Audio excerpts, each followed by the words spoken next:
अस्सलाम वालेकुम। सबसे पहले आप सभी जितने भी हमारे जर्नलिस्ट, आपको तहे दिल से शुक्रिया अदा करना चाहता हूं कि आप उस काबिल समझे और हम तक आए, आप हमारे तक आए कि हम अपनी बात अब आपके दर्शक तक रख सकूं।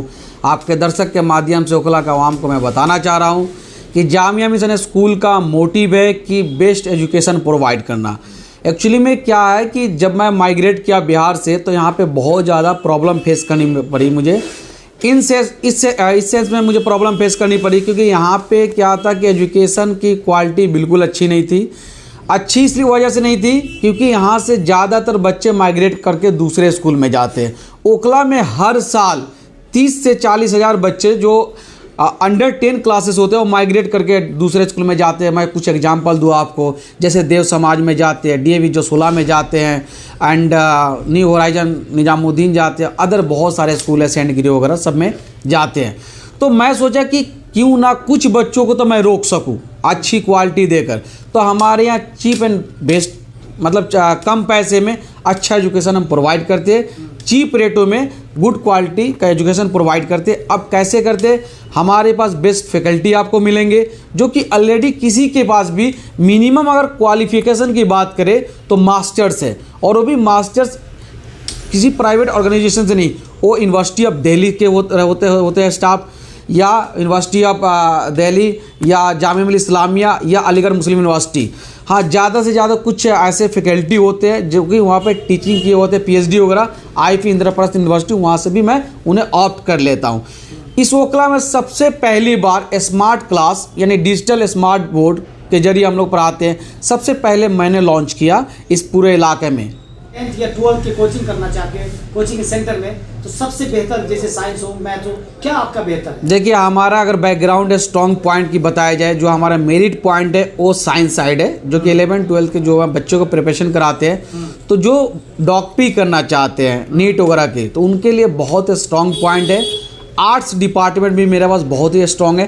कॉमर्स के ऊपर मैं बहुत कम फोकस करता हूं, हम लोगों का कॉमर्स के ऊपर फोकस कम है क्योंकि उस फील्ड में हम लोग ज़्यादा वर्क नहीं करते। और स्कूल में हमारी टोटली इंग्लिश इन्वायरमेंट है। इस इलाका में कोई भी ऐसा ऑर्गेनाइजेशन नहीं है। पूरे इस इलाका की बात करें, सनराइज हो, न्यू एरा हो, वेरिएशन हो, इन सारे स्कूलों में आपकी टोटली इंग्लिश इन्वायरमेंट नहीं मिलेगा, लेकिन जामिया मिशन स्कूल में आपको टोटली इंग्लिश इन्वायरमेंट मिलेंगे। जामिया मिशन स्कूल कहाँ से कहाँ तक है, मतलब कि किस क्लास से किस क्लास तक? जामिया मिशन स्कूल आपको प्ले टू 12th है। 12th में आर्ट्स, कॉमर्स, साइंस तीनों स्ट्रीम कराते और CBSE बोर्ड से। और कोचिंग सेंटर भी आपके?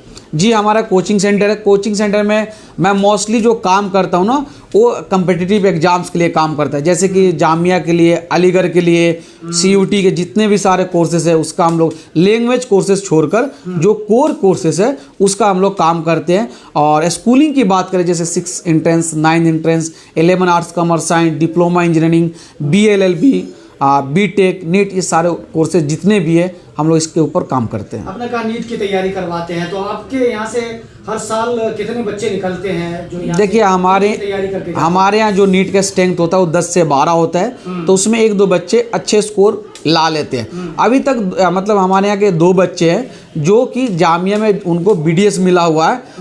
2 ही बच्चे हैं जो अभी तक BDS को क्रैक कर पाए, नहीं तो ऐसा कोई बच्चा मेरे पास अभी तक नहीं आया जो कि क्वालिफिकेशन ज़्यादा कर सका है, मतलब जो अच्छा स्कोर परफॉर्म कर पाया। 2 बच्चे जामिया से BDS क्वालिफाई किए, और जो नॉर्मल स्कोर होता है हमारे बच्चों का, नीट वाले स्टूडेंट का, वो 300-400 ऊपर जाता है। लेकिन सवाल ये है कि आप 26 जनवरी का आपने, हम लोगों ने प्रोग्राम देखा, बहुत अच्छा प्रोग्राम रहा, क्योंकि जो बच्चे थे, छोटे छोटे बच्चे, 4 साल के, 5 साल के, और जो 10th क्लास के बच्चे थी, सब डांस अच्छा करती, क्या ये भी सिखाते हैं या तैयारियाँ करवाते? क्योंकि बहुत अच्छा प्रोग्राम रहा था आपका, उनके बारे में जरा बताइए। देखिए, एक्चुअली में क्या हुआ, कल्चरल एक्टिविटी करना बहुत ही ज़्यादा ज़रूरी है आजकल के एरा में। छोटे बच्चे के ऊपर हम लोगों ने सबसे ज़्यादा कल्चरल एक्टिविटी के ऊपर इसलिए फोकस किया कि पिक्टोरियल फॉर्मेट में बच्चे आसानी से उसको लर्न कर लेते हैं। अगर हम उनको रिवाइज कराएं, कुछ स्कूल ऐसे हो वो रट्टा मरवा देता, मगफिकेशन चलता है वहाँ। तो मगफिकेशन में क्या होता है, बच्चे तो शॉर्ट पीरियड टाइम के लिए वो रिवाइज कर लेता है, लॉन्ग पीरियड नहीं रह पाता है, लेकिन जो पिक्टोरियल फॉर्मेट होता है ना, उसमें बच्चा बेस्ट कर लेता है। इसीलिए हमारे सारा जो भी चलता है कि कल्चरल एक्टिविटी के ऊपर फोकस करते, स्मार्ट क्लास पे उसे प्रैक्टिस कराते, रिहर्सल जो होता है वो स्मार्ट क्लासेस के ऊपर होता है, और पिक्टोरियल पे हम लोग ज़्यादा फोकस करते हैं कि बच्चे लॉन्ग टर्म तक उसको रिमाइंड कर सके, रिकॉल आते रहे। जो गरीब बच्चे हैं, जो फीस प्रोवाइड नहीं कर पाते, उसके लिए क्या कोई डिस्काउंट है, कुछ है उनके लिए? देखिए EWS के माध्यम से जितना भी ऑर्गेनाइजेशन है दिल्ली में, उनको 5% जो क्लास के स्ट्रेंथ होगा तो उनको रखना पड़ता है कि आपको फ्री ऑफ कॉस्ट रखना होता है EWS के सिस्टम से।